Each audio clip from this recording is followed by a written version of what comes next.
5. Here he is. Came from the Players Association, led by Grant Williams, but as a collective, we wanted to come out and show our support for Brittany Griner. She's been over there for an extended amount of time, and we feel like enough is enough. Next question on the left. Chris Gasper, Boston Globe. Hey, Jaylen, I wanted to ask you, in the playoffs in the fourth quarter, your effective field goal percentage is the highest of anybody in the league at this point at 76%. What is it about the fourth quarter in these playoff games that brings your game to another level? Just trying to win. To be honest, I think that's the only thing that matters. The only analytic or stat or breakdown that matters to me is getting the W at the end of the night. So that's the only thing I'm focused on right now. Tim on the right. Tim Reynolds with the AP.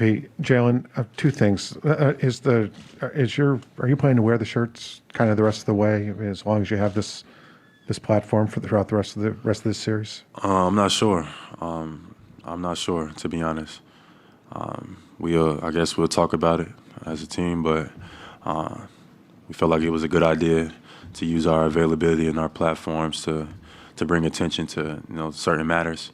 And I always stand for that. Being an athlete, we're just not up here to just entertain you guys. We also have a voice, and I always appreciate and applaud athletes, entertainers, my teammates who plan to do something with that. So I'm not sure if we'll wear it for the rest of the time, but today was a good day to bring attention to a topic that was necessary.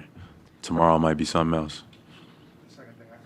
Second thing I wanted to ask you, also kind of in your role as a union officer, you guys, the Celtics needed, I think, 29 players to get through this season because it was so bad in December and January with COVID. I think there were like 620 guys who got into the league this year, which is obviously way more than normal. I guess as a player and as a union official, just how appreciative are you for what those guys were able to do and keep the season going and keep the season on schedule?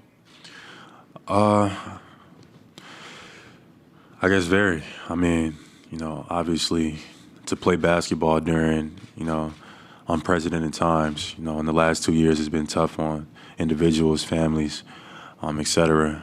But I think that the NBA and the Players Association has done as good a job as possible to keep things going and to accommodate, everything as best they possibly can.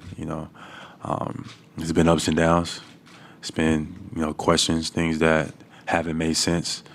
But I still give credit where credit is due. I know that there's a bunch of people behind the scenes that are, trying to make everybody's job easier. So, we can play basketball and, people can enjoy watching us play safely in an environment. So I tip my cap to both the NBA PA and the NBA, for continuing the season, et cetera. So that's it. Brian on the left. Jaylen, how aware are you guys of how good Golden State has been in third quarters and how that's been a challenge for you guys going forward now? It's one thing watching it on film and then going against it live and in person. Golden State is, a generational team, especially their core group, and they can score points in bunches and have a lot of offensive firepower. And our job is to try to slow it down and negate it. Every possession matters. It's the NBA Finals, so we got to just go into it with the mindset that we got to put our best foot forward and play some really good basketball if we plan to win any game. So I'm looking forward to the challenge. I know our group is looking forward to the challenge as well. We haven't been consistently as great in the third quarter, but, all the other quarters matter too. So we just got to come out and play basketball and try to take away what they do best, which would be we got our work cut out, but I believe in us. A couple more questions. Next one on the left. Jaylen, two of Al Horford's best playoff scoring games have come in this postseason in year 15. What do you think about when you hear that, and what does that say about his longevity in the league? It says everything. Al has been waiting for this moment. He deserves this moment. He's earned this moment. He's been, he's paid his dues. He's worked. He's been on winning organizations, winning teams. He adds to winning every time he steps out on the floor. He plays both sides of the ball. He's a team guy.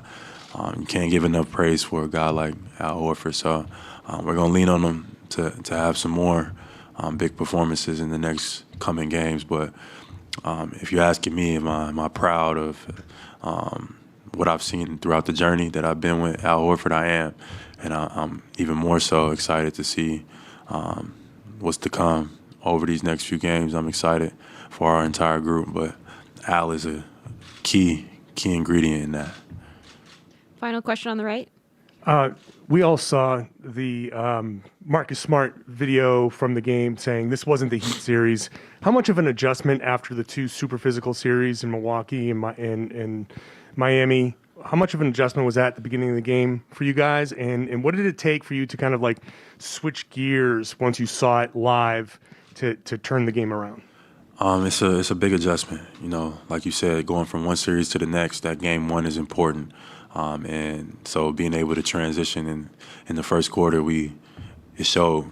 We gave up a lot of open looks, had a lot of defensive breakdowns. So we definitely got to be better in that area, in that regard, and we're looking forward to doing that. But especially like the travel, all of that stuff is included as well. So as the series goes on, you know, we get more comfortable, but also we got to understand they're going to get more comfortable as well. So we just got to be ready to play, you know, our best basketball and get ready for the challenge. Thanks, Jaylen. Thank you.